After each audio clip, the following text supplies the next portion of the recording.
ఒక్కసారి ఈ వీడియో చూడండి. వాడు ఎంత ఘోరంగా మాట్లాడుతుండో. ప్రవీణ్ గారిని చంపింది మేమే అంటుండే ఎంత డేర్గా చెప్తుండో. వాడు ముందగొడుకు. వాడు ఒకసారి చూడండి. వాడు ఏం ఒక్కసారి వాడు ఏం మాట్లాడుతుందో ఒకసారి చూద్దాం ఒకసారి. నేను పాస్టరా ఏమన్నావు నువ్వు? పాస్టర్ ప్లాస్టర్ అని పెట్టుకో. ప్లాస్టర్ అని పెడితే బరాబర్ సెట్ అవుతుంది ఆయనకి. అయితే రీసెంట్లీ ఇప్పుడు ఆయన చనిపోయారు కదా, అయితే కొంతమంది చంపేశారు లేదా యాక్సిడెంట్ అయింది అంటారు, ఏం చెప్తాను? నేను 100% చెప్తున్నా, యాక్సిడెంట్ అయితే కాలేదు. మా హిందువులే దాన్ని పడిచేసారు.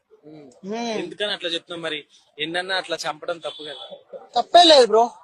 నువ్వు ఒకవేళ నువ్వు అన్నా కూడా మా టార్గెట్ లో పడిపోతావు నువ్వు. అట్లా ఉంటది. ఎందుకని అట్లా? That is Hindu power. చంపుకోవడం పవర్ అంట. మా జోలికి రావద్దు. వచ్చిరనుకో మేము చూడుకో. అట్లుంటది. ఎవరైనా సరే, మా దేవుళ్ళని గాని ఎవరైనా సరే అంటే మాత్రం ఎక్కిపోతుంది. ఓకే, నిజంగా కావాలని చంపారంట. తప్పేలే.